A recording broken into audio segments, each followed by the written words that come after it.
Again, thank you for the opportunity to talk today about how important it is to keep a connection between science, design, engineering, and manufacturing of meaningful medical devices, especially when teams are getting lost in translation. This is a talk that comes from 20 years of working together, preparing for and facilitating workshops of a wide range of different styles with different groups across a variety of different disciplines, and paying really close attention to how different teams communicate. Our hope is that you'll find the tools and observations that we shared today valuable, and that the message will be an inspirational reminder of what makes all of the work that we do so meaningful. Right. Justin and I are both very passionate about the role that connections play in the development of medical devices, and we're not claiming to be experts.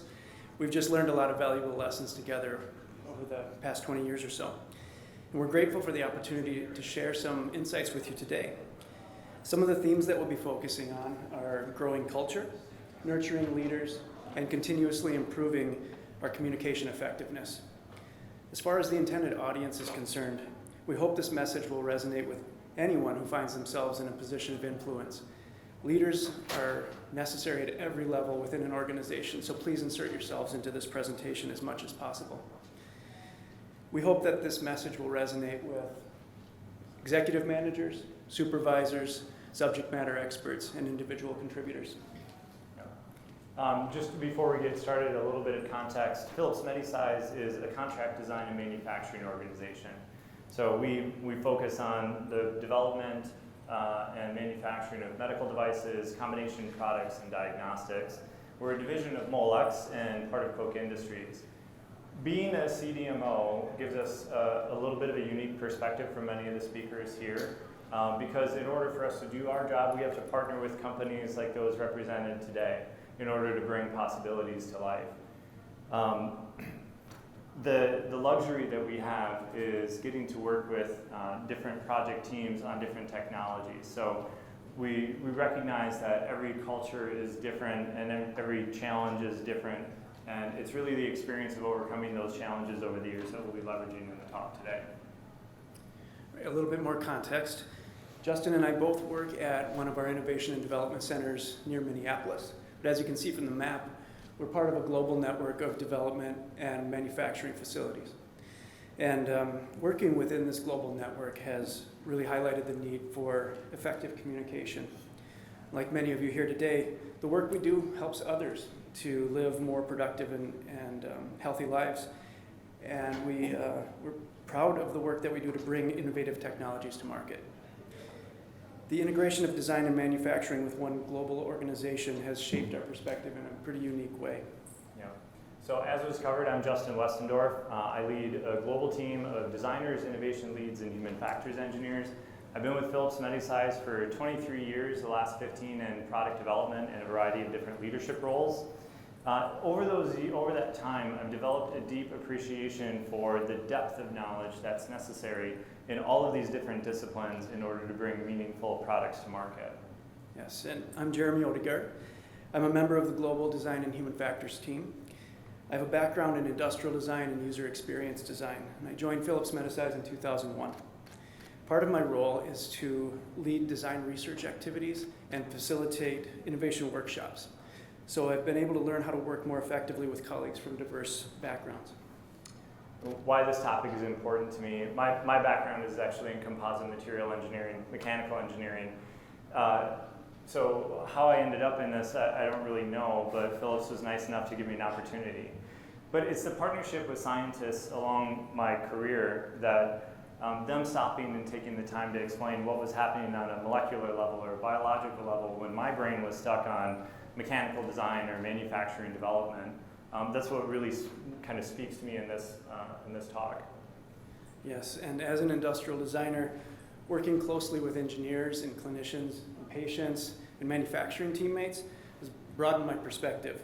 It's also taught me some valuable lessons about communication gaps and painful misunderstanding. Last year, Justin and I were able to share a message here at AMDS about building a culture of connection over conflict, and the metaphor that we used was a bridge. This year, the metaphor that we're going to use is a ladder. And we'll talk about how we might utilize and navigate ladders to overcome communication pitfalls. The way we've organized the talk is like this. First, we'll start by describing some of the common translation challenges that we've experienced over the years. And then we'll talk about how we might overcome those challenges. And then we'll close with some thoughts about value. Yeah. So this is a talk about how different groups communicate. And before we get into it, I need to set just a little bit of context. We're going to be talking about 4 different groups: science, design, engineering, and manufacturing. And I recognize that the way that we describe these groups is not going to be perfectly precise, but I'll ask you to forgive that imprecision because the tools and techniques that you're going to learn today are really applicable to a much broader range than just these 4. So for the sake of today's conversation, when you hear science, be thinking about different medical and clinical specialties like urology and orthopedics, surgical procedures. People will understand the primary mode of action. In design, you're talking about user centricity, form and user interface, digital and physical user experience design, people who are focused on user and stakeholder needs. In engineering, it's mechanical systems, electrical, software, systems engineering. People are really focused on product requirements. And then in manufacturing, it's all sorts of different fabrication methods, injection molding, PCBA, fab. People who really focus on component and assembly specification levels. So when we talk about keeping the connection between the science, design, engineering, and manufacturing of meaningful medical devices, these are the groups that we're going to talk about broadly speaking. The other word is translation. So we talk about lost in translation. Let me give you a couple of examples to kind of set what we mean here. The first time that I traveled to Denmark and landed at the airport and drove to our Global Innovation Development Center there, the 8-year-old boy in me giggled the entire time because I kept coming across this sign, which turns out translates in English to speed control and is a lot less funny. But another example, you can imagine how frightened you might be, or maybe your kids would be, if they came up to pet this dog. And artificial intelligence is not immune to getting lost in translation. If you were to ask ChatGPT on a US computer versus a UK computer to show me an image of a bonnet and a boot, you would get 2 very different images. So it's pretty easy to see how you can get your intention lost when you're trying to translate between different languages. Right. Words can be tricky. So one more clarification before we move on. We need to distinguish between the word translate and interpret. Translation is simply expressing words and ideas into a different language, but interpretation requires sensitivity to the intended meaning.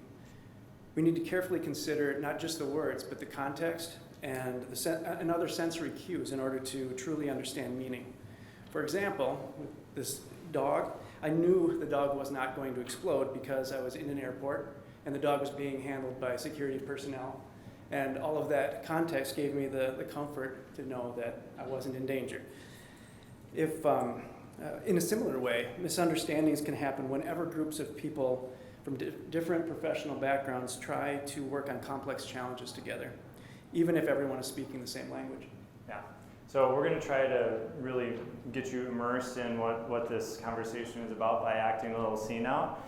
I will be playing the role of science, and Jeremy will be representing engineering, so we'll really be stretching our acting chops. But pay attention to see if this maybe looks familiar at all or sounds familiar at all.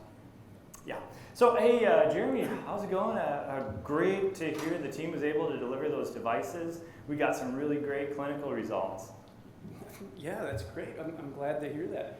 Our team learned a lot from those hand-built prototypes too. We're excited. Good. Hey, we're getting ready for our pivotal clinical study, so we're going to need more devices by the end of this year, but it sounds like you're in great shape to make those. Okay, end of the year.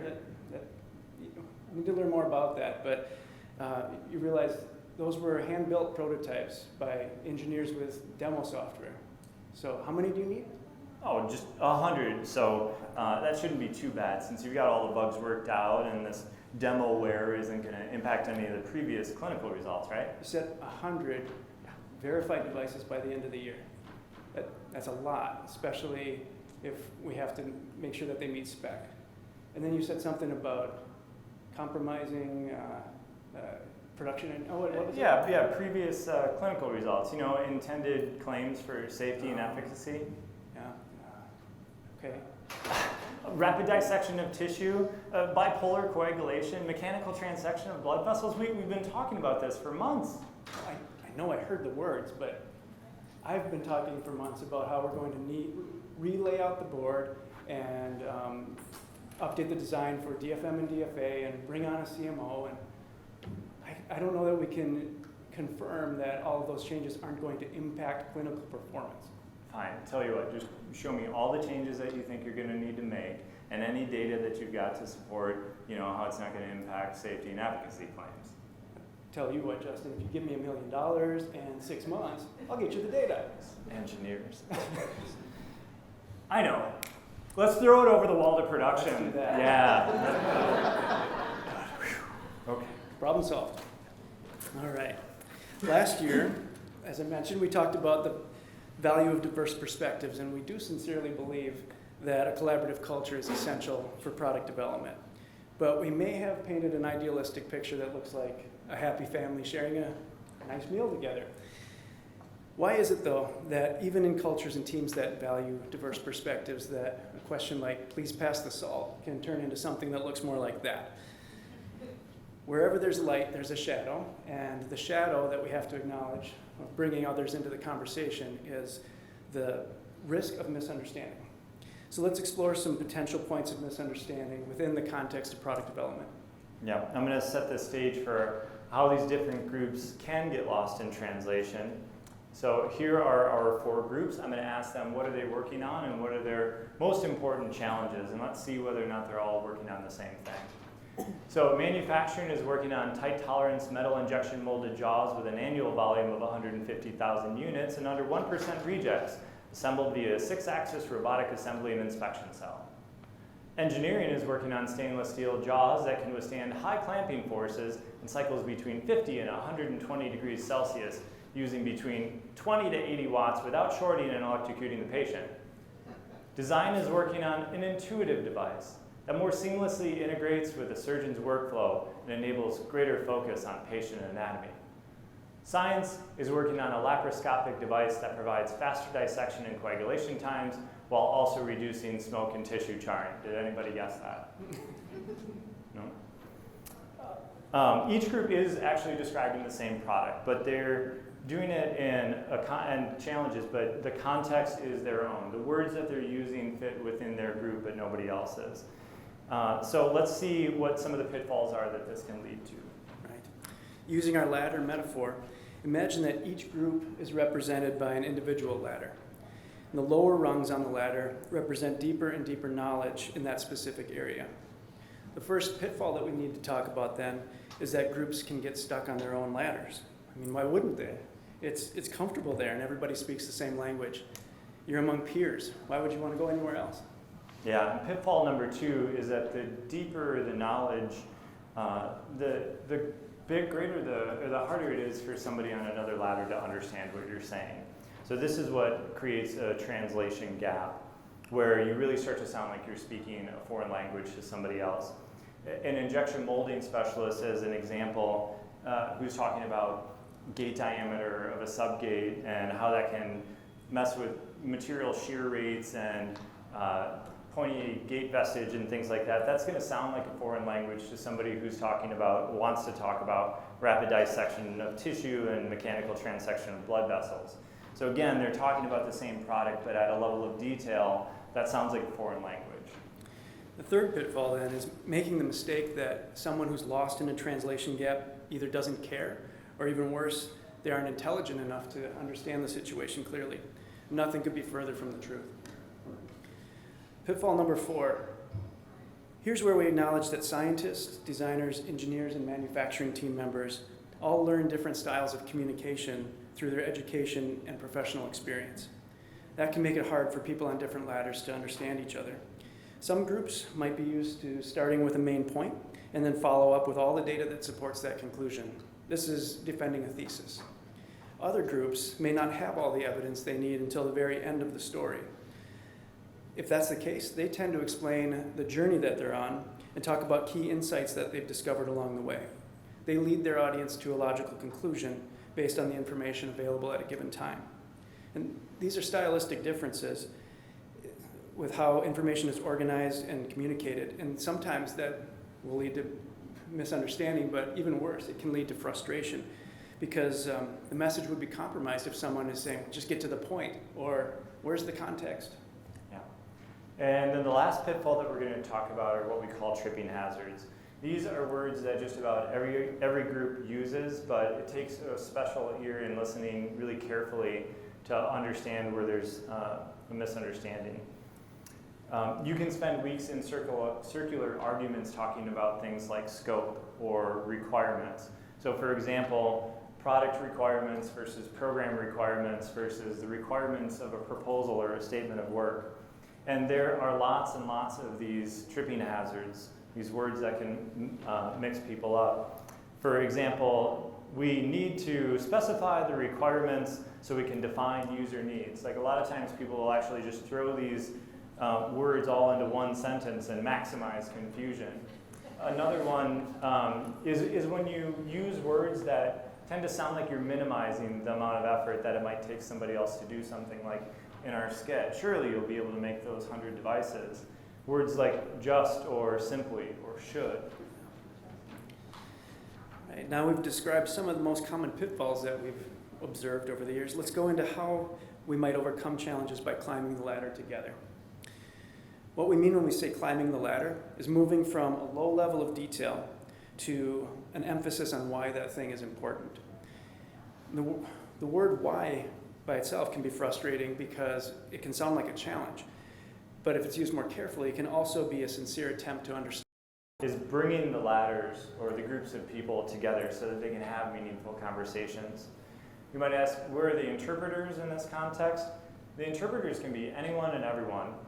Anyone who is listening to a conversation and recognizing that people are getting stuck on their own ladders can take action to bring people together.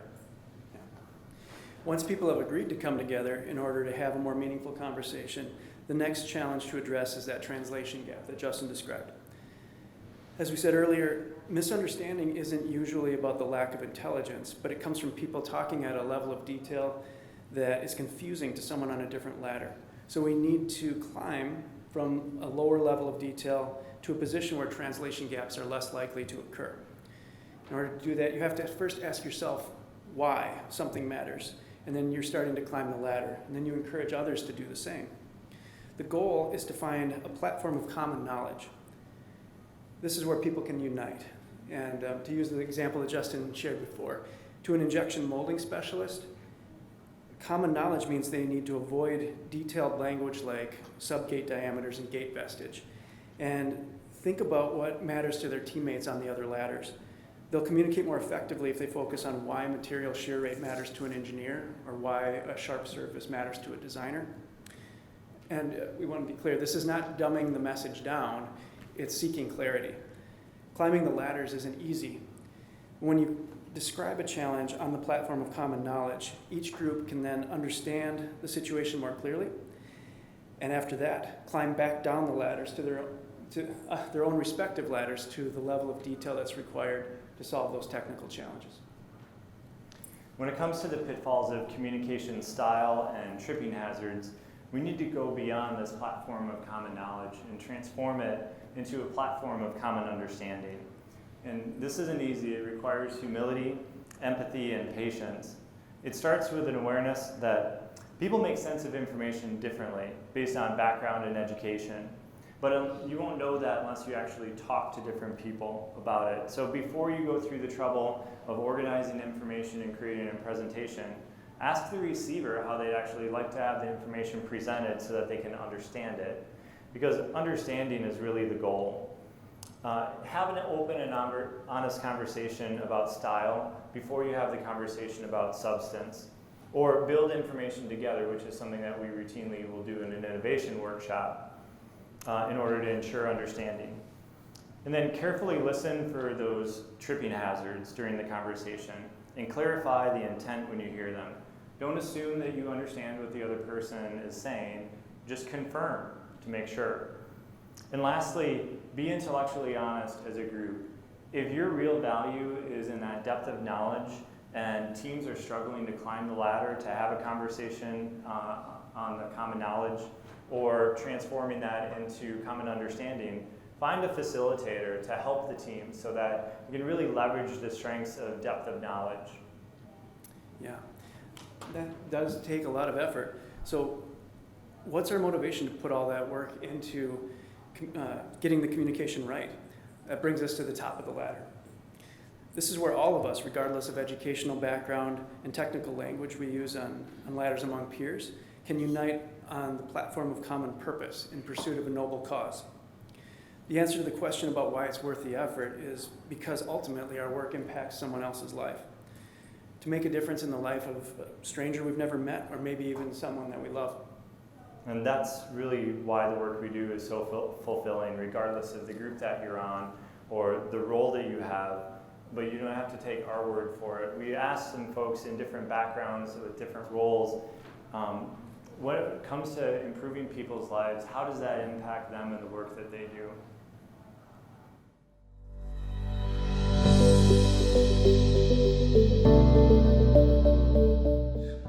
I think first of all, working with medical devices gives a sense of helping people. I think people that really need our help. Working with medical devices, that is that these the products that we develop will help them in their daily life, and that's definitely why I work in this area. Often in healthcare space, we are designing products that people don't want to use because they've been prescribed them because they are unwell or have a condition. So the work, what we're trying to do is to make sure that this product is, most importantly, meaningful for the journey they're on. You know, you get caught up in just making this part perfect or as close as you can to the tolerance. You don't really think about the big picture. And then when the whole thing comes together, obviously you've got a functional medical device that's either delivering a drug or helping people through whatever they're going through. It makes you feel good about yourself.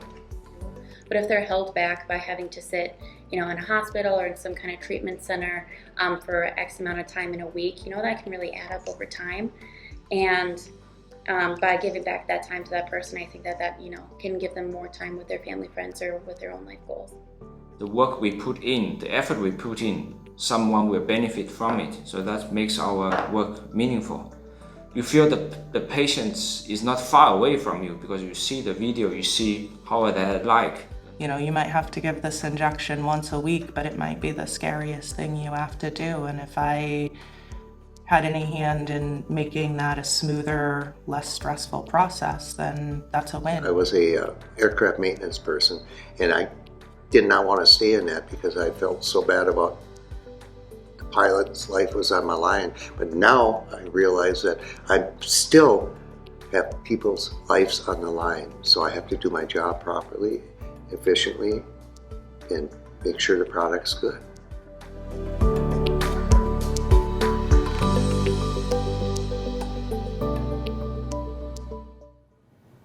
We go back to the slide where we talked about the different groups' challenges in bringing a laparoscopic device to the market, and we answer the why at the top of the ladder. It changes how we look at the work we do and how we interact with different groups. Because the patient has a need, we'll create a therapy that considers differences in patient anatomy and accommodates different surgeons' preferences and overcomes competing requirements and tight tolerances and timelines. So let's keep the connection between the science, the design, the engineering, and manufacturing of meaningful devices. Because the patient has a need, let's climb the ladder together.